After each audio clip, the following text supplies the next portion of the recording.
ಯಾಜಕ ಕಾಂಡ ಅಧ್ಯಾಯ 11. ಯೆಹೋವನು ಮೋಶೆ ಆರೋನರ ಸಂಗಡ ಮಾತಾಡಿ ಆಜ್ಞಾಪಿಸಿದ್ದೇನೆಂದರೆ, ನೀವು ಇಸ್ರಾಯೇಲ್ಯರಿಗೆ ಹೀಗೆ ಹೇಳಬೇಕು, ಭೂಮಿಯ ಮೇಲಿರುವ ಚತುಷ್ಪಾದ ಪ್ರಾಣಿಗಳಲ್ಲಿ ಇವುಗಳ ಮಾಂಸವನ್ನು ನೀವು ತಿನ್ನಬಹುದು. ಯಾವೆಂದರೆ, ಯಾವ ಪ್ರಾಣಿಯ ಕಾಲ್ಗೊರಸು ಸೀಳಿದೆಯೋ ಅದು ಮೆಲುಕು ಹಾಕುವಂಥದ್ದಾದರೆ ಅದರ ಮಾಂಸವನ್ನು ತಿನ್ನಬಹುದು.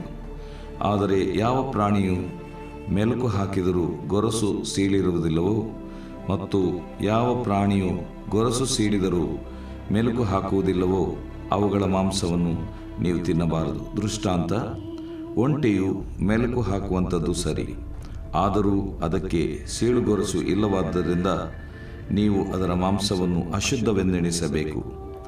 ಬೆಟ್ಟದ ಮೊಲವು ಮೆಲುಕು ಹಾಕುವಂಥದ್ದು, ಆದರೂ ಸೀಳುಗೊರಸು ಇಲ್ಲವಾದ್ದರಿಂದ ಅದು ನಿಮಗೆ ಅಶುದ್ಧ. ಮೊಲವು ಮೆಲುಕು ಹಾಕುವಂಥದ್ದು, ಆದರೂ ಸೀಳುಗೊರಸು ಇಲ್ಲವಾದ ಕಾರಣ ಅದು ನಿಮಗೆ ಅಶುದ್ಧ. ಹಂದಿಯ ಗೊರಸು ಸೀಳಿಯದೆ, ಆದರೂ ಅದು ಮೆಲುಕು ಹಾಕುವುದಿಲ್ಲವಾದ್ದರಿಂದ ಅದು ನಿಮಗೆ ಅಶುದ್ಧ. ಇವುಗಳ ಮಾಂಸವನ್ನು ನೀವು ತಿನ್ನಬಾರದು, ಇವುಗಳ ಹೆಣವನ್ನು ಮುಟ್ಟಬಾರದು, ಇವುಗಳನ್ನು ಅಶುದ್ಧವೆಂದೆಣಿಸಬೇಕು. ಜಲಜಂತುಗಳಲ್ಲಿ ನೀವು ತಿನ್ನಬಹುದಾದವುಗಳು ಯಾವುವೆಂದರೆ, ಸಮುದ್ರದಲ್ಲಿ ಆಗಲಿ ನದಿಯಲ್ಲಿ ಆಗಲಿ ಬೇರೆ ಜಲಾಶಯದಲ್ಲಿ ಆಗಲಿ ಯಾವ ಜಾತಿಯ ಪ್ರಾಣಿಗೆ ರೆಕ್ಕೆ ಇದ್ದು ಮೈಯೆಲ್ಲ ಪರೆಪರೆಯಾಗಿರುವುದೋ ಅದರ ಮಾಂಸವನ್ನು ತಿನ್ನಬಹುದು. ಆದರೆ ಸಮುದ್ರದಲ್ಲಿದ್ದರೂ ನದಿಯಲ್ಲಿದ್ದರೂ ಜಲಚರಗಳಾದ ಸಕಲ ವಿಧವಾದ ಜೀವಜಂತುಗಳಲ್ಲಿ ಯಾವ ಜಾತಿಗೆ ರೆಕ್ಕೆಯೂ ಪರೆಪರೆಯಾದ ಮೈಯೂ ಇರುವುದಿಲ್ಲವೋ ಅದು ನಿಮಗೆ ನಿಷಿದ್ಧವಾದದ್ದು. ಅಂಥವು ಸಂಪೂರ್ಣವಾಗಿ ನಿಷಿದ್ಧವಾಗಿರುವುದರಿಂದ ಅವುಗಳ ಮಾಂಸವನ್ನು ನೀವು ತಿನ್ನಬಾರದು. ಅವುಗಳ ಹೆಣಗಳು ನಿಮಗೆ ಹೇಯವಾಗಿರಬೇಕು. ಜಲಜಂತುಗಳಲ್ಲಿ ಯಾವುದಕ್ಕೆ ರೆಕ್ಕೆಗಳು ಪರೆಪರೆಯಾದ ಮೈಯೂ ಇಲ್ಲವೋ ಅವು ನಿಮಗೆ ಹೇಯವಾಗಿರಬೇಕು. ಪಕ್ಷಿಗಳಲ್ಲಿ ಇವುಗಳು ನಿಮಗೆ ನಿಷಿದ್ಧವು, ಇವುಗಳ ಮಾಂಸವನ್ನು ತಿನ್ನಬಾರದು. ಇವು ಹೇಯವಾಗಿರಬೇಕು. ಯಾವೆಂದರೆ ಗರುಡ, ಬೆಟ್ಟದ ಹದ್ದು, ಕ್ರೌಂಚ, ಹದ್ದು, ಸಕಲ ವಿಧವಾದ ಗಿಡಗ, ಸಕಲ ವಿಧವಾದ ಕಾಗೆ, ಉಷ್ಟ್ರಪಕ್ಷಿ, ಉಲೂಕ, ಕಡಲ್ಹಕ್ಕಿ, ಸಕಲ ವಿಧವಾದ ಡೇಗೆ, ಗೂಬೆ, ಹೆಗ್ಗೂಬೆ, ಕರೇಟು, ಚೀಲಮೂಗಿ, ರಣಹದ್ದು, ನೀರು ಕಾಗೆ, ಕೊಕ್ಕರೆ, ಸಕಲ ವಿಧವಾದ ಬಕ, ಹೆಡೆಹಕ್ಕಿ, ಕಣ್ಣಕಪಡಿ. ರೆಕ್ಕೆಯುಳ್ಳವುಗಳಾಗಿ ಕಾಲುಗಳಿಂದ ಹರಿದಾಡುವ ಕ್ರಿಮಿಕೀಟಗಳೆಲ್ಲವೂ ನಿಮಗೆ ಹೇಯವಾಗಿರಬೇಕು. ಆದರೆ ಕಾಲುಳ್ಳ ಯಾವ ಕ್ರಿಮಿಕೀಟಗಳಿಗೆ ನೆಲದ ಮೇಲೆ ಜಾರುವುದಕ್ಕೋಸ್ಕರ ಮುದುರಿಕೊಂಡಿರುವ ತೊಡೆಗಳು ಇರುತ್ತವೆಯೋ ಅವುಗಳನ್ನು ನೀವು ತಿನ್ನಬಹುದು. ಸಕಲ ವಿಧವಾದ ಮಿಡತೆಗಳನ್ನು, ಬೋಳ ಮಿಡತೆಗಳನ್ನು, ಜಿಟ್ಟಿ ಮಿಡತೆಗಳನ್ನು, ಸಣ್ಣ ಮಿಡತೆಗಳನ್ನು, ಇವುಗಳನ್ನೆಲ್ಲ ತಿನ್ನಬಹುದು. ರೆಕ್ಕೆಯುಳ್ಳವುಗಳಾಗಿ ಕಾಲುಗಳಿಂದ ಹರಿದಾಡುವ ಸಕಲ ವಿಧವಾದ ಕ್ರಿಮಿಕೀಟಗಳು ನಿಮಗೆ ನಿಷಿದ್ಧವು. ಅದಲ್ಲದೆ ಮುಂದೆ ಹೇಳಿರುವ ಜಂತುಗಳಿಂದ ನಿಮಗೆ ಅಪವಿತ್ರತೆ ಉಂಟಾಗುತ್ತದೆ. ಅವುಗಳ ಹೆಣ ಯಾವನಿಗೆ ಸೋಂಕುವುದೋ ಅವನು ಆ ದಿನದ ಸಾಯಂಕಾಲದವರೆಗೂ ಅಶುದ್ಧನಾಗಿರುವನು. ಅವುಗಳ ಹೆಣವನ್ನು ಎತ್ತಿದವನು ತನ್ನ ಬಟ್ಟೆಗಳನ್ನು ಒಗೆದುಕೊಳ್ಳಬೇಕು ಮತ್ತು ಸಾಯಂಕಾಲದವರೆಗೂ ಅಶುದ್ಧನಾಗಿರುವನು. ಅವು ಯಾವುವೆಂದರೆ, ಯಾವ ಪಶುವು ಗೊರಸು ಸ್ವಲ್ಪ ಸೀಳಿದ್ದರೂ ಇಗ್ಗೊರಸಾಗಿಲ್ಲವೋ ಮತ್ತು ಮೆಲುಕು ಹಾಕುವುದಿಲ್ಲವೋ ಅದು ನಿಮಗೆ ಅಶುದ್ಧ. ಅವುಗಳು ಯಾವನಿಗೆ ಸೋಂಕುವವೋ ಅವನು ಅಶುದ್ಧನಾಗುವನು.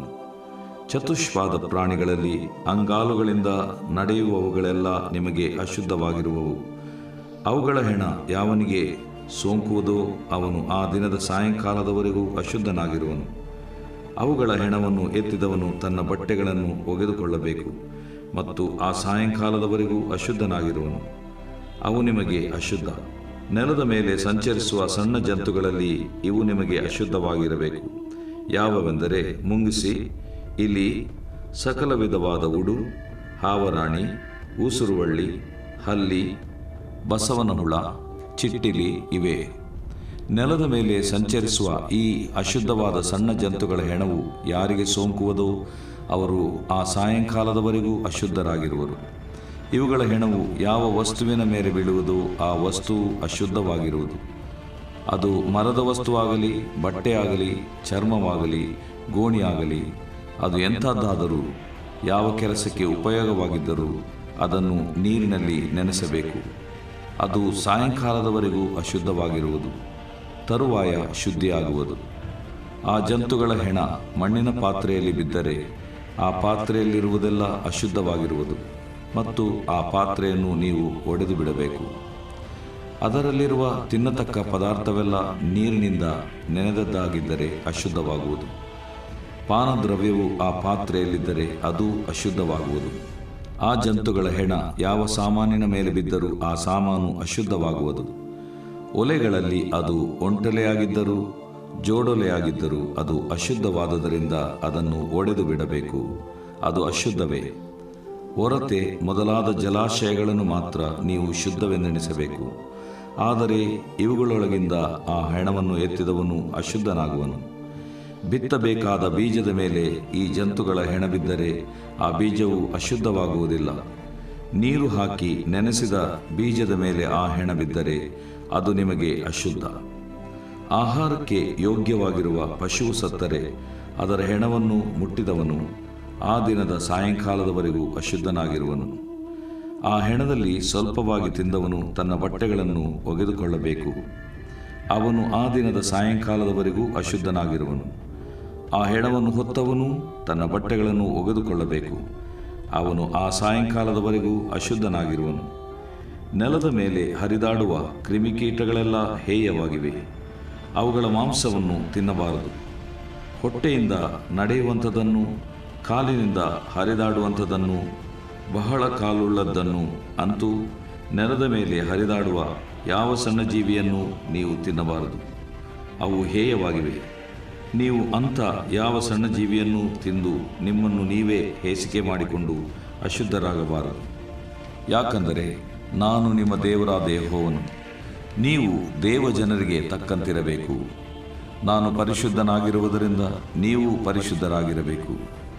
ನೆಲದ ಮೇಲೆ ಹರಿದಾಡುವ ಯಾವ ಜಂತುವಿನಿಂದಾದರೂ ನೀವು ನಿಮ್ಮನ್ನು ಅಶುದ್ಧ ಮಾಡಿಕೊಳ್ಳಬಾರದು. ನಿಮ್ಮ ದೇವರಾಗಿರುವುದಕ್ಕೆ ನಿಮ್ಮನ್ನು ಐಗುಪ್ತ ದೇಶದೊಳಗಿಂದ ಬರಮಾಡಿದ ಯೆಹೋವನೇ ನಾನು ಪರಿಶುದ್ಧನಾಗಿರುವುದರಿಂದ ನೀವು ಪರಿಶುದ್ಧರಾಗಿರಬೇಕು. ಇದೇ ಪಶು ಪಕ್ಷಿ ಜಲಚರ ಕ್ರಿಮಿಕೀಟಗಳ ವಿಷಯವಾದ ವಿಧಿ. ಇದರಿಂದ ಶುದ್ಧಾಶುದ್ಧಗಳನ್ನು ಭಕ್ಷ್ಯಾಭಕ್ಷ್ಯಗಳನ್ನು ವಿವೇಚಿಸುವುದಕ್ಕೆ ನಿಮ್ಮಿಂದಾಗುವುದು. ದೇವರು ಪ್ರೀತಿಸುವ ಪ್ರೀತಿಯ ಬಿಗ್ ಜೆ ಟಿವಿ ವೀಕ್ಷಕರಿಗೆ ಸ್ವಾಗತ ಬಯಸ್ತೇವೆ. ಬನ್ನಿರಿ, ಇಂದಿನ ನಮ್ಮ ಅಧ್ಯಯನ ಯಾಜಕ ಕಾಂಡ, the book of Leviticus, chapter 11, 11ನೇ ಅಧ್ಯಾಯ. ಯಾಜಕಾಂಡ 11ನೇ ಅಧ್ಯಾಯವನ್ನು ನೋಡಿಕೊಳ್ಳೋದಕ್ಕೆ ಮುಂಚಿತವಾಗಿ 10ನೇ ಅಧ್ಯಾಯವನ್ನು ನಾವು ನೆನಪಿಗೆ ತಂದುಕೊಳ್ತಕ್ಕದ್ದು. ಅದರಲ್ಲಿ ವಿಷಾದಕರವಾದಂಥ ದುರ್ಘಟನೆ, ಇಬ್ಬರು ಮಹಾಯಾಜಕನ ಮಕ್ಕಳು ತನ್ನ ಕಣ್ಣು ಮುಂದೆ ಆರೋನನ ಇಬ್ಬರು ಮಕ್ಕಳು, ಆರೋನು ನಿಲುವಂಗಿ ಧರಿಸಿಕೊಂಡಿದ್ದಾನೆ, ಆ ಮಹಾಯಾಜಕನ ವಸ್ತ್ರದಲ್ಲಿರುವಂಥ ಪಟ್ಟಾಭಿಷೇಕ ಆಗ್ತಾನೆ ಹೊಂದಿ 7 ದಿವಸಗಳು ದೇವರ ಸನ್ನಿಧಾನದಲ್ಲಿ ಎಲ್ಲಿ ಹೋಗದೆ ಈ ಮೂವರು ಸಮಯ ಕಳೆದು ಹೊರಗೆ ಬಂದಂಥ 8ನೇ ದಿನದಲ್ಲಿ ದುರ್ಘಟನೆ ನಡೆಯುತ್ತದೆ. ಅದೇನಂತ ಹೇಳಿದರೆ, ದೇವರು ಆಜ್ಞಾಪಿಸದಂಥ, ಇದು ಭಾಳ ಈಸಿ, ಕೆಲವು ಸಾರಿ ದೇವರು ಹೇಳದಂಥ ಸಂದೇಶವನ್ನು ಕೂಡ ಸಂದೇಶಕರು ಕೊಡುವ ಸಾಧ್ಯತೆ. ಸ್ಟ್ರೇಂಜ್ ಫೈರ್ಗೆ ಅದೊಂದು ಚಿಕ್ಕ ಎಕ್ಸಾಂಪಲ್. ದೇವರು ಹೇಳಿದ್ದು ಒಂದು, ನಾವು ಮಾಡುವಂಥದ್ದು ಒಂದು ಎಂಬುದಾಗಿ. ಆದರೂ ಕೂಡ ದೇವರು ಅರ್ಥ ಮಾಡಿಕೊಳ್ತಾನೆ, ಕರುಣೆ ಉಳ್ಳವನು. ಹಳೆ ಒಡಂಬಡಿಕೆಯಲ್ಲಿ ಯಾವ ರೀತಿಯಾಗಿ ಒಂದು ಸ್ಟ್ರಿಕ್ಟಾಗಿ ಆತನು ನಡೆದ ಹಾಗೆ ಹೊಸ ಒಡಂಬಡಿಕೆಯಲ್ಲಿ ಮಾಡಿಬಿಟ್ಟಿದ್ರೆ ಯಾರೂ ಕೂಡ ನಾವು ಉಳಿತಿರಲಿಲ್ಲ. ನಾವು ಉಳಿದಿರ್ಬೋದು ಆತನ ಕರುಣೆಯೇ. ದೇವರ ಸನ್ನಿಧಾನದಲ್ಲಿ ಆ ಬೆಂಕಿ ಬಂದು ಆ ಇಬ್ಬರು ಯವನಸ್ಥರನ್ನು ಸಂಹರಿಸಿದಾಗ ಆ ಮೆಚ್ಯೂರ್ ಮೆಂಟರ್ಸ್ ಆ್ಯಟಿಟ್ಯೂಡ್, ಮಹಾಯಾಜಕನಾದ ಆರೋನನ ಪರಿಪಕ್ವವಾದ ಪ್ರತಿಕ್ರಿಯೆ ಏನಾಗಿತ್ತು? ಮೌನವಾಗಿದ್ದರು ಅಂತ ಹೇಳ್ಬಿಟ್ಟು. ತನ್ನ ಮುಂದೆ ಇಬ್ಬರು ಮಕ್ಕಳು ಆ ನಿಲುವಂಗಿಗಳನ್ನು ಧರಿಸ್ಕೊಂಡು, ಸಮವಸ್ತ್ರವನ್ನು ಧರಿಸಿಕೊಂಡು, ಆ ಸ್ಪೆಷಲ್ ವಸ್ತ್ರವನ್ನು ಧರಿಸಿಕೊಂಡಿದ್ದಾಗ ಆರೋನನು ಮೌನವಾಗಿದ್ದನು ಎಂಬುದಾಗಿ 10ನೇ ಅಧ್ಯಾಯ ಯಾಜಕಾಂಡ 3ನೇ ವಚನದಲ್ಲಿ. ಅದೇ 10ನೇ ಅಧ್ಯಾಯದಲ್ಲಿ ಆರೋನ್ ಇನ್ನೊಂದು ಮಿಸ್ಟೇಕ್ ಮಾಡಿಬಿಡ್ತಾನೆ ರೀ. ಕೆಲವು ಸರಿ ಮೌನವಾಗಿದ್ದಾಗ ಕೂಡ ನಾವು ಮಿಸ್ಟೇಕ್ ಮಾಡುವ ಸಾಧ್ಯತೆ. ಆ ಮಿಸ್ಟೇಕಿಗೆ ಮೋಶೆ ಕೋಪ ಮಾಡಿಕೊಳ್ತಾನೆ ಆರೋನ್ನ ಮೇಲೆ. ಅದಾದ ನಂತರ 11ನೇ ಅಧ್ಯಾಯಕ್ಕೆ ನಾವು ಹೋಗೋಣ. ಅದೇನಂತ ಹೇಳಿದ್ರೆ, ಸಾಮಾನ್ಯವಾಗಿ ಮಿಕ್ಕಿರುವ ಸಮರ್ಪಿತವಾದಂಥ ಯೆಹೋವನಿಗೆ ಅಗ್ನಿ ಮೂಲಕವಾಗಿ ಸಮರ್ಪಿತವಾದಂಥ ಊಟವನ್ನು ಸಮರ್ಪಿಸಿದ ಮೇಲೆ ಅದು ಮಹಾಪರಿಶುದ್ಧವಾಗಿರುವುದರಿಂದ ಪವಿತ್ರ ಸ್ಥಳದೊಳಗೆ ಅದನ್ನು ಊಟ ಮಾಡಬೇಕಂತ ದೇವರಿಗಾಗಲೇ ಹೇಳಿದ್ದಾನೆ. ಇಲ್ಲಿ ಕೂಡ 10ನೇ ಅಧ್ಯಾಯ 13ನೇ ವಚನದಲ್ಲಿ ಹೇಳಿದ್ದಾಗ್ಯೂ ಆರೋನನು ಬಹುಶಃ ಮಕ್ಕಳು ಸತ್ತು ಹೋದರು ಎಂಬಂಥ ಟೆನ್ಷನ್ನಲ್ಲಿ ಅವನಿದ್ದನೋ ಏನೋ ಗೊತ್ತಿಲ್ಲ, ಅವನು ಮಾಡೋದಿಲ್ಲ. ಇದು ಭಾಳ ಸೀರಿಯಸ್ ಆದಂಥ ಒಂದು ತಪ್ಪಂತ ಹೇಳ್ಬೋದು. ಯಾವ ರೀತಿಯಾಗಿ ನಾದಾಬ್ ಅಬಿಹು ದೇವರು ಆಜ್ಞಾಪಿಸದಂಥ ಬೆಂಕಿ ಹಾಕಿದ್ರೆ ತಪ್ಪೇ, ಅದಕ್ಕೆ ಮರಣದಂಡನೆ ಆಯಿತು. ಇಲ್ಲಿ ಮಹಾಯಾಜಕನಾದ ಆರೋನನು ದೇವರು ಹೇಳ್ತಾನೆ, ಮಹಾಪವಿತ್ರ ಸ್ಥಳದಲ್ಲಿಯೇ ನೀನು ಊಟ ಮಾಡಬೇಕು. ಯಾಕಂದರೆ ಆ ವಸ್ತು ದೇವರಿಗೆ ಅರ್ಪಿತವಾದಂಥದ್ದು ಮಹಾಪರಿಶುದ್ಧವಾದದ್ದಾಗಿರೋದ್ರಿಂದ ಅದನ್ನು ಮಹಾಪವಿತ್ರ ಸ್ಥಳದಲ್ಲೇ ಅಥವಾ ಪವಿತ್ರ ಸ್ಥಳದೊಳಗೇ ಊಟ ಮಾಡಬೇಕು. ಅದನ್ನು ಮಾಡೋದಿಲ್ಲ ಆರೋನು. ಆವಾಗ ಮೋಶೆ ಸ್ವಲ್ಪ ಎನ್ಕ್ವೈರಿ ಮಾಡ್ತಾನೆ. 16ನೇ ವಚನದಲ್ಲಿ ದೋಷ ಪರಿಹಾರಕ್ಕಾಗಿ ಸಮರ್ಪಿತವಾದ ಆ ಹೋತನ ವಿಷಯದಲ್ಲಿ ಏನಾಯಿತು ಅಂತ ಮೋಶೆ ವಿಚಾರಿಸ್ತಾನೆ. 10-16 ಆವಾಗ ಗೊತ್ತಾಯಿತು, ಅದನ್ನು ಸುಟ್ಟು ಬಿಟ್ಟರು ಅಂತ ಹೇಳ್ಬಿಟ್ಟು. ಆ್ಯಕ್ಚುಲಿ ಅದನ್ನು ಪವಿತ್ರ ಸ್ಥಳದಲ್ಲಿ ತಿನ್ನಬೇಕು, ಇವ್ರು ಏನು ಮಾಡಿಬಿಟ್ಟಿರ್ತಾರೆ, ಸುಟ್ಟು ಬಿಟ್ಟಿರ್ತಾರೆ. ಆರೋನ್ನು ಕೂಡ ಅವನ ಏನಾದರೂ ಒಂದು ಡೆತ್ ಆದಾಗ ಮನಸ್ಸಿನ ಸ್ಥಿತಿ ಸರಿಗಿರೋದಿಲ್ಲವಲ್ಲ, ಆದ ಕಾರಣ ಆರೋನನ್ನು ಅದನ್ನು ಸುಡ್ಲಿಕ್ಕೆ ಒಪ್ಪಿಸಿಕೊಟ್ನೋ ಏನೋ, ಒಟ್ಟು ದೇವರು ಹೇಳಿದ ಹಾಗೆ ಅದು ಮಾಡಲಿಲ್ಲ. ಅದು ಭಾಳ ಸೀರಿಯಸ್, ಭಾಳ ಗಂಭೀರ. ಆರೋನು ಕೂಡ ಒಂದು ರೀತಿಯಿಂದ ಸಾಯಬೇಕು ಅದೇ ದಿನ ಎಂಬಂಥ ಒಂದು ಘಟನೆ. ಇದನ್ನು ಕೇಳಿದಾಗ ಅವನು 16ನೇ ವಚನ, ಮೋಶೆ ಆರೋನನ ಉಳಿದ ಮಕ್ಕಳಾದ ಎಲಾಜಾರ್ ಈತಾಮಾರ್ ಎಂಬವರ ಮೇಲೆ ಸಿಟ್ಟುಗೊಂಡು. ಸ್ವಲ್ಪ ಮುಂಚೆ ಇಬ್ಬರು ಮಕ್ಕಳು ಸತ್ತು ಹೋದರು, ಅವ್ರನ್ನ ಬರಿ ಮಾಡಿ ಬಂದರು, ಸಮಾಧಿ ಮಾಡಿ ಬಂದರು ನಾದಾಬ್ ಅಬಿಹು. ಈಗ ಅಂಥ ಇನ್ನೊಂದು ಸೀರಿಯಸ್ ಮಿಸ್ಟೇಕನ್ನು ಎಲಾಜಾರ್ ಮತ್ತು ಈತಾಮಾರ್ ಮಾಡ್ತಾರೆ. ಏನು, ಪವಿತ್ರ ವಸ್ತನ್ನು ಪವಿತ್ರ ಸ್ಥಳದಲ್ಲಿ ತಿನ್ನೋದಕ್ಕೆ ಬದಲು ಸುಟ್ಟುಬಿಡ್ತಾರೆ. Clever idea. ತಮ್ಮದೇ ಆದ ರೀತಿಯಲ್ಲಿ ದೇವ್ರು ಹೇಳ್ದಂಗೆ ಮಾಡೋದಿಲ್ಲ ಇವರು, ಎಕ್ಸಾಕ್ಟ್ಲಿ ಆಪೋಸಿಟ್ ಮಾಡ್ತಾರೆ. ಅದಕ್ಕೆ ಮೋಶೆಗೆ ಭಾಳ ಕೋಪ ಬಂದುಬಿಡ್ತದೆ. ಆವಾಗ ಸಿಟ್ಟುಗೊಂಡು ಏನು ಹೇಳ್ತಾನೆ, ದೋಷ ಪರಿಹಾರ ಯಜ್ಞದ್ರೇವು ಮಹಾಪರಿಶುದ್ಧವಾದದ್ದಲ್ವೇ? ಬರೇ ಪರಿಶುದ್ಧ ಅಲ್ಲ, ಕನ್ನಡ ಬೈಬಲ್ನಲ್ಲಿ ಮಹಾಪರಿಶುದ್ಧವಾದದ್ದಲ್ವೇ? ನೀವು ಜನಸಮೂಹದ ಪಾಪಗಳನ್ನು ಪರಿಹಾರ ಮಾಡುವಂತೆಯೇ ಅವರಿಗೋಸ್ಕರ ಯೆಹೋವನ ಸನ್ನಿಧಿಯಲ್ಲಿ ದೋಷ ಪರಿಹಾರವನ್ನು ಮಾಡುವಂತೆಯೂ ಅದು ನಿಮ್ಮ ಭಾಗವಾಗಿ ನೇಮಕವಾಗಿದೆಯಲ್ಲ. ಆದ ಕಾರಣ ನೀವು ಊಟ ಮಾಡಬೇಕು. ನೀವು ಯಾಕೆ ಅದನ್ನು ಪವಿತ್ರ ಸ್ಥಳದೊಳಗೆ ಊಟ ಮಾಡಲಿಲ್ಲ? 17ನೇ ವಚನ, ಅದರ ರಕ್ತವು ಪವಿತ್ರ ಸ್ಥಾನದೊಳಗೇ ಅದರದೊಳಕ್ಕೆ ತರಬೇಕಾದದ್ದಲ್ಲವೇ? ಅಲ್ಲಿ ತರಬೇಕಾಗಿತ್ತು, ಹೊರಗೆ ಹೋಗಿ ಯಾಕೆ ನೀವು ಸುಟ್ಟುಬಿಟ್ರಿ ಎಂಬುದಾಗಿ. ಅದಕ್ಕೆ ಕಾರಣ, ನಾನು ಆಜ್ಞಾಪಿಸಿದಂತೆ ನೀವು ದೇವಸ್ಥಾನದ ಪ್ರಕಾರದೊಳಗೆ ಅದನ್ನು ತಿನ್ನಬೇಕಾಗಿತ್ತು, ಯಾಕೆ ತಿನ್ನಲಿಲ್ಲ? ಈ ಟುಕ್ ಹಿಮ್ ಟು ಟಾಸ್ಕ್. ಆರೋನು ಈಗ ತಾನೇ ಡೆತ್ ಆಗಿ ಅವನು ಇನ್ನೂ ಶೋಕದಲ್ಲಿ ಇದ್ದಿರ್ಬೋದು. ಸೇಮ್ ಡೇ ಮೋಸಸ್ ಚಾರ್ಜ್ ಮಾಡ್ತಾನೆ ಅವ್ರ ಅಣ್ಣನ್ನ ಕೇರ್ ಮಾಡೋದು.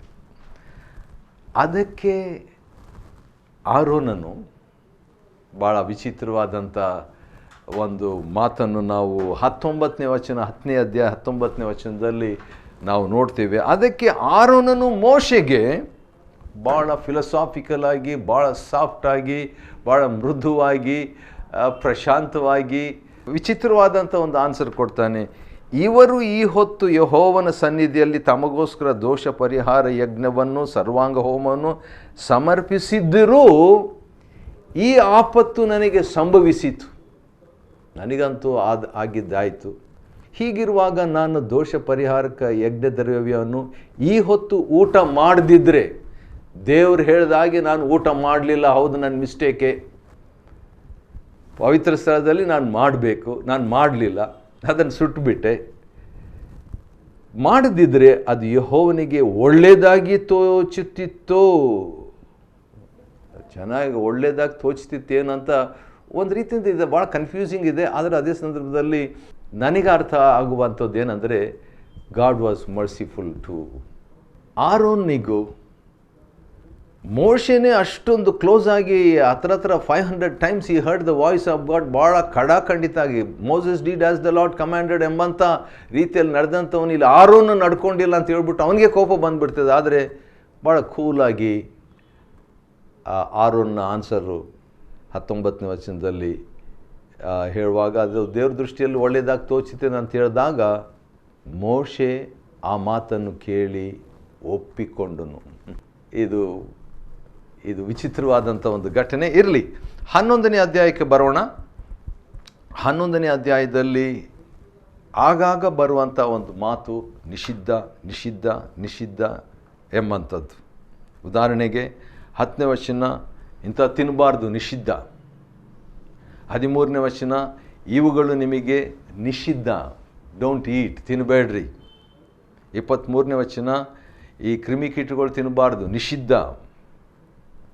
ಅಥವಾ ಇನ್ನೊಂದು ಪದ ಬರ್ತಾ ಇರ್ತದೆ, ಭಾಳ ರಿಪೀಟ್ ಆಗ್ತಾ ಇರ್ತದೆ 11ನೇ ಅಧ್ಯಾಯ ಇದರಲ್ಲಿ, ತಿನ್ನಬಹುದು ತಿನ್ನಬಹುದು ತಿನ್ನಬಹುದು. ಉದಾಹರಣೆಗೆ 22ನೇ ವಚನ ತಿನ್ನಬಹುದು, ಅದೇ 21ನೇ ವಚನ ತಿನ್ನಬಹುದು ಕೊನೆ ಭಾಗ. ಅಥವಾ ಇನ್ನೊಂದು ಪದ ಭಾಳ ಸಾರಿ ರಿಪೀಟ್ ಆಗ್ತದೆ, ಹತ್ರ ಹೆಚ್ಚಿನ ಅಂಶ, ಅದೇನೆಂದರೆ ಅಶುದ್ಧನಾಗಿರುವನು. 24ನೇ ವಚನ 11ನೇ ಅಧ್ಯಾಯ, ಅಶುದ್ಧನಾಗಿರುವನು. 27ನೇ ವಚನ, ನಿಮಗೆ ಅಶುದ್ಧ. 28ನೇ ವಚನ, ಅಶುದ್ಧನಾಗಿರುವನು. 31ನೇ ವಚನ, ಅಶುದ್ಧನಾಗಿರುವನು. 33ನೇ ವಚನ, 35ನೇ ವಚನ, ಅಶುದ್ಧನಾಗಿರುವನು. 36ನೇ ವಚನ, ಅಶುದ್ಧನಾಗುವನು. 38ನೇ ವಚನ, ಅಶುದ್ಧ. 39ನೇ ವಚನ, ಅಶುದ್ಧನಾಗಿರುವನು. 40ನೇ ವಚನ, ಅಶುದ್ಧನಾಗಿರುವನು. 40ನೇ ವಚನ ಕೊನೆ ಭಾಗ ಕೂಡ ಅಶುದ್ಧನಾಗಿರುವನು. 2ನೇ ಸಾರಿ 43ನೇ ವಚನ, ಅಶುದ್ಧರಾಗಬಾರ್ದು. ಯಾಕೆ? ಶುದ್ಧ ಅಶುದ್ಧ, ಶುದ್ಧ ಅಶುದ್ಧ ಎಂಬುದಾಗಿ ದೇವರು ಮೊದಲನೇ ಅಥವಾ ಯಾಜಕಾಂಡ 11ನೇ ಅಧ್ಯಾಯ 1ರಿಂದ 43 ವಚನಗಳು ಇಷ್ಟೇ, ಶುದ್ಧ ಅಶುದ್ಧ, ಶುದ್ಧ ಅಶುದ್ಧ, ಶುದ್ಧ ಅಶುದ್ಧ, ಶುದ್ಧ ಅಶುದ್ಧ, ಅಶುದ್ಧ ಅಶುದ್ಧ, ಅಶುದ್ಧ ನಿಷಿದ್ಧ, ನಿಷಿದ್ಧ ನಿಷಿದ್ಧ ಅಂತ ಯಾಕೆ ದೇವರು ಇದನ್ನು ಇಷ್ಟೊಂದು ಸಾರಿ ಹೇಳಿದ್ದಾನೆ ಎಂಬುದಕ್ಕೆ ಕಾರಣ 44ನೇ ವಚನದಲ್ಲಿ ಕೊಡ್ತಾನೆ ರೀ. ಯಾಕಂದರೆ ದೇವರೇ ಹೇಳೋದು, ಯೆಹೋವನು ಮೋಶೆ ಆರೋನರ ಸಂಗಡ ಹೇಳಿದಂಥ ಮಾತು, ಯಾಕಂದರೆ ನಾನು ನಿಮ್ಮ ದೇವರಾದ ಯೆಹೋವನು, ನೀವು ದೇವಜನರಿಗೆ ತಕ್ಕಂತಿರಬೇಕು, ದೇವರಿಗೆ ತಕ್ಕಂತಿರಬೇಕು, ನನಗೆ ಮ್ಯಾಚ್ ಆಗಿರಬೇಕು, ಅಥವಾ ನನಗೆ ನನ್ನ ದಾರಿಯಲ್ಲಿ ನಡೆಯೋರಾಗಿರಬೇಕು, ನನ್ನಂತಿರಬೇಕು. ಅದನ್ನು ಇನ್ನೂ ಸ್ಪಷ್ಟವಾಗಿ 44ನೇ ವಚನದಲ್ಲಿ 2ನೇ ಭಾಗದಲ್ಲಿ ದೇವರು ಸ್ಪಷ್ಟಪಡಿಸ್ತಾರೆ. ಯಾಜಕಾಂಡ 11ನೇ ಅಧ್ಯಾಯದ 2ನೇ ಭಾಗದಲ್ಲಿ, ನಾನು ಪರಿಶುದ್ಧನಾಗಿರುವುದರಿಂದ ನೀವು ಪರಿಶುದ್ಧರಾಗಿರಬೇಕು. ವಾವ್! ಈ ಒಂದು ವಾಕ್ಯನೇ ನಮಗೆ ಮೊದಲನೇ ಪೇತ್ರ 1:16ರಲ್ಲಿ ಪೇತ್ರನು ಹೇಳುವಂಥ ಒಂದು ಮಾತಾಗಿದೆ. ನಾನು ಪರಿಶುದ್ಧನಾಗಿರುವುದರಿಂದ ನೀವು ಪರಿಶುದ್ಧರಾಗಿರಬೇಕು ಎಂಬುದಾಗಿ ದೇವರು ಅಪೇಕ್ಷೆ ಪಡ್ತಾನೆ. ಆದುದರಿಂದ ದೇವರು, ನೀವು ನಿಮ್ಮನ್ನು ಅಶುದ್ಧ ಮಾಡಿಕೊಳ್ಬಾರ್ದು, don't make yourself unholy. ಯಾಕೆಂದರೆ ನಾನು ಪರಿಶುದ್ಧನಾಗಿರೋದ್ರಿಂದ ನೀವು ಪರಿಶುದ್ಧರಾಗಿರಬೇಕು. ಅದು ಯಾವ ಒಂದು ಮನೋಭಾವದಿಂದ ದೇವರು ಹೇಳಿರಬೇಕು ಅಂತ ನಾನು ಯೋಚಿಸುವಾಗ ಪ್ರೀತಿಯಿಂದ. ಯಾಕಂದರೆ ಹೋಲಿನೆಸ್ ಬಂದು ಕೆಲವು ಸಾರಿ ನಮ್ಗೆ ಭಯ ಆಗ್ತದೆ. ಯಾಕೆ ನಮಗೆ ಭಯ ಆಗ್ತದೆ ಅಂತ ಹೇಳಿದರೆ, ಅದು ಭಾಳ ಖಡಾಖಂಡಿತವಾಗಿರುವಂಥದ್ದಾಗಿದೆ. ಅದು ಹಳೆ ಒಡಂಬಡಿಕೆಯಲ್ಲಿ ಹೋಲಿನೆಸ್, ಪವಿತ್ರತೆ ದೇವರು ಸಾಕಷ್ಟು ತಿಳಿಸಿದ್ದಾನೆ. ಯಾಕಂತ ಹೇಳಿದರೆ, ಪ್ರೀತಿಯಿಂದ ನನ್ನ ಹಾಗಿರಬೇಕು, ನನ್ನಂತಿರಬೇಕು, ನನ್ನನ್ನು ಪ್ರಕಟಿಸಬೇಕು, ನಾನು ಅವರೊಂದಿಗೆ ಕ್ಲೋಸ್ ಆಗಿರಬೇಕು, ನಾನು ಅವರೊಂದಿಗೆ ಮಾತನಾಡಬೇಕು, ನನ್ನ ಬೆಸ್ಟ್ ವಿಶಸ್ ಅವ್ರು ಮಿಸ್ ಮಾಡ್ಕೋಬಾರ್ದು, ನನ್ನ ಉತ್ತಮವಾದ ಉದ್ದೇಶಗಳನ್ನು ಅವ್ರು ಕಳ್ಕೋಬಾರ್ದು, ನನ್ನ ಹಾಗೆ ಇರಬೇಕು. ಇದು ದೇವರ ಆಶೆ. ಆದಿಕಾಂಡದಲ್ಲಿ ದೇವರು ಸೃಷ್ಟಿ ಮಾಡಿದಾಗಲೇ ತನ್ನ ಸ್ವರೂಪದಲ್ಲಿ, ತನ್ನ ಹೋಲಿಕೆಯಲ್ಲಿ ದೇವರು ಸೃಷ್ಟಿ ಮಾಡಿದಂಥ ಉದ್ದೇಶ ತನ್ನಂತಿರಬೇಕು. ಒಂದು ವೇಳೆ ತಪ್ಪು ಮಾಡಿದರೂ ಕೂಡ ಆತನು ಬಿಡಿಸ್ಲಿಕ್ಕೆ ಶಕ್ತನಾಗಿದ್ದಾನೆ. ಆತನಿಗೆ ಗೊತ್ತು ನಮ್ಮ ಪ್ರಕೃತಿ ಏನಾಗಿದೆ, ಎಷ್ಟು ತಪ್ಪು ಮಾಡಲಿಕ್ಕೆ ಸಾಧ್ಯ ಅನ್ನುವಂಥದ್ದು ಆತನಿಗೆ ಗೊತ್ತಿದೆ. ಆದ ಕಾರಣ ಆತನು ಪ್ರೀತಿಯಿಂದ ಪವಿತ್ರತೆಯ ನಿಯಮಗಳನ್ನು ಆತನು ಮಾಡುವ ಆತನಾಗಿದ್ದಾನೆ. ದೇವರ ಆಲಯ ಪವಿತ್ರವಾದದ್ದು, ದೇವರ ಸ್ವರೂಪ ಪವಿತ್ರವಾದದ್ದು, ದೇವರ ವಾಕ್ಯ ಕೂಡ ಪವಿತ್ರವಾದದ್ದು. ಬೈಬಲ್ಗೆ ಕೆಲವು ಕಡೆಗಳಲ್ಲಿ ಹೋಲಿ ಬೈಬಲ್ ಎಂಬುದಾಗಿ ಹೇಳ್ತಾರೆ. ಹಾಗಾದರೆ ದೇವ ಜನರು ಕೂಡ ಪವಿತ್ರವಾದವರು. ಪವಿತ್ರಕ್ಕೆ ಇನ್ನೊಂದು ಪದ ಅಥವಾ ಮೂಲ ಪದ ಏನಂದರೆ ಪ್ರತ್ಯೇಕವಾದವರು, ಸೆಪರೇಟೆಡ್ ಒನ್ಸ್. ಯಾವುದಕ್ಕಾಗಿ? ದೇವರಿಗಾಗಿ ಸಪ್ರೇಟ್ ಆದಂಥವ್ರು ಅಷ್ಟೇ. ಒಬ್ಬ ದೇವರ ಸೇವಕರು ಈ ರೀತಿಯಾಗಿ ಹೇಳಿದ್ರು, ಪವಿತ್ರತೆಯ ಕುರಿತಾಗಿ ಕೆಲವರು ಹೆದರ್ಕೊಳ್ತಾರೆ, ಭಯಪಡ್ತಾರೆ. ಪವಿತ್ರತೆ ಬಂದು ಆರೋಗ್ಯಕ್ಕೆ ಯಾರಾದರೂ ಹೆದರ್ಕೊಳ್ತಾರ? ನೀವು ಆರೋಗ್ಯವಾಗಿರಬೇಕು ಅಂತ ಹೇಳಿದ್ರೆ ಹೆದರ್ಕೊಳ್ತೀವ ನಾವು? ಇಲ್ಲವೇ. ರೋಗ ನೋಡಿ ಹೆದರ್ಕೊಳ್ತೀವಿ, ರೋಗಿಯಾಗಿರ್ಲಿಕ್ಕೆ ಹೆದರ್ಕೊಳ್ತೀವಿ ನಾವು. ಆದರೆ ಯಾವುದಕ್ಕೂ ಹೆದರಬಾರ್ದು. ಯಾಕಂದರೆ ಯೋಬನ ಗ್ರಂಥದಲ್ಲಿ ಯಾವುದಕ್ಕೆ ನಾನು ಹೆದರಿದ್ದೇನೋ ಅದು ಸಂಭವಿಸಿಬಿಡ್ತಾ ಅಂತ ಹೇಳ್ತಾನೆ. ಯಾವುದಕ್ಕೂ ನಾವು ಹೆದರಬೇಕಾಗಿಲ್ಲ. ದೇವರಿಗೆ ಹೆದರಿದರೆ ನಾವು ಯಾವುದಕ್ಕೂ ಹೆದರಬೇಕಾಗಿಲ್ಲ. ಆದ ಕಾರಣ 45ನೇ ವಚನ ಯಾಜಕಕಾಂಡದಲ್ಲಿ, ನಿಮ್ಮ ದೇವರಾಗಿರುವುದಕ್ಕೆ ನಿಮ್ಮನ್ನು ಐಗುಪ್ತ ದೇಶದೊಳಗಿಂದ ಬರಮಾಡಿದ ಯೆಹೋವನು ನಾನೇ. ನಿಮ್ಮನ್ನು ನಾನು ಯಾಕೆ ಸೇವ್ ಮಾಡಿದೆ, ಯಾಕೆ ರಕ್ಷಿಸಿದೆ, ಯಾಕೆ ಬಿಡಿಸಿದೆ, ಬಂಧನದಿಂದ ನಿಮ್ಮನ್ನು ಯಾಕೆ ಬಿಡಿಸಿದೆ? ಯಾಕೆ ಅಂತ ಹೇಳಿದರೆ, ಇನ್ನೊಂದು ಸಾರಿ ದೇವರು ಹೇಳ್ತಾರೆ 45ನೇ ವಚನ ಭಾಳ ಚೆನ್ನಾಗಿದೆ. ನಿಮ್ಮ ದೇವರಾಗಿರುವುದಕ್ಕೆ ನಿಮ್ಮನ್ನು ಐಗುಪ್ತ ದೇಶದೊಳಗಿಂದ ಬರಮಾಡಿದೆ ಯೆಹೋವನು ನಾನೇ. ನಾನು ಪರಿಶುದ್ಧನಾಗಿರುವುದರಿಂದ ನೀವು ಪರಿಶುದ್ಧರಾಗಿರಬೇಕು. ಪವಿತ್ರತೆ ಎಂಬಂಥ ಪದ 140 ಟೈಮ್ಸ್ ಈ ಪುಸ್ತಕದಲ್ಲಿ ಯಾಜಕಕಾಂಡದಲ್ಲಿ ಬರ್ತದೆ. ಆದ ಕಾರಣ ಈ ಒಂದು ದೇವರ ಪವಿತ್ರತೆಯಲ್ಲಿ ಸಾಗುವಂತೆ ಪವಿತ್ರಾತ್ಮ ನಮ್ಗೆ ಸಹಾಯ ಮಾಡಲಿ. ಆಮೇನ್.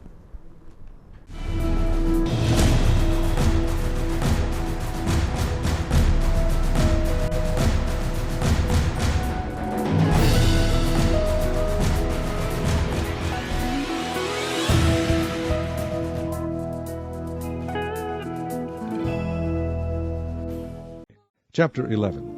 And the Lord spake unto Moses and to Aaron, saying unto them, Speak unto the children of Israel, saying, These are the beasts which ye shall eat among all the beasts that are on the earth. Whatsoever parteth the hoof, and is cloven-footed, and cheweth the cud among the beasts, that shall ye eat. Nevertheless, these shall ye not eat of them that chew the cud, or of them that divide the hoof, as the camel, because he cheweth the cud, but divideth not the hoof, he is unclean unto you. And the coney, because he cheweth the cud, but divideth not the hoof, he is unclean unto you. And the hare, because he cheweth the cud, but divideth not the hoof, he is unclean unto you. And the swine, though he divide the hoof, and be cloven-footed, yet he cheweth not the cud, he is unclean to you. Of their flesh shall ye not eat, and their carcass shall ye not touch, they are unclean to you. These shall ye eat of all that are in the waters. Whatsoever hath fins and scales in the waters, in the seas, and in the rivers, them shall ye eat. And all that have not fins and scales in the seas, and in the rivers, of all that move in the waters, and of any living thing which is in the waters, they shall be an abomination unto you. They shall be even an abomination unto you. Ye shall not eat of their flesh, but ye shall have their carcasses in abomination. Whatsoever hath no fins nor scales in the waters, that shall be an abomination unto you. And these are they which ye shall have in abomination among the fowls. They shall not be eaten. They are an abomination. The eagle, and the ossifrage, and the osprey, and the vulture, and the kite after his kind, every raven after his kind, and the owl, and the nighthawk, and the cuckoo, and the hawk after his kind, and the little owl, and the cormorant, and the great owl, and the swan, and the pelican, and the gier eagle, and the stork, the heron after her kind, and the lapwing, and the bat. All fowls that creep, going upon all four, shall be an abomination unto you. Yet these may ye eat of every flying creeping thing that goeth upon all four, which have legs above their feet, to leap withal upon the earth. Even these of them ye may eat, the locust after his kind, and the bold locust after his kind, and the beetle after his kind, and the grasshopper after his kind. But all other flying creeping things which have 4 feet shall be an abomination unto you, and for these ye shall be unclean. Whosoever toucheth the carcass of them shall be unclean until the even. And whosoever beareth aught of the carcass of them shall wash his clothes, and be unclean until the even. The carcasses of every beast which divideth the hoof, and is not cloven-footed, nor cheweth the cud, are unclean unto you. Every one that toucheth them shall be unclean. And whatsoever goeth upon his paws, among all manner of beasts that go on all four, those are unclean unto you. Whoso toucheth their carcass shall be unclean until the even. And he that beareth the carcass of them shall wash his clothes, and be unclean until the even. They are unclean unto you.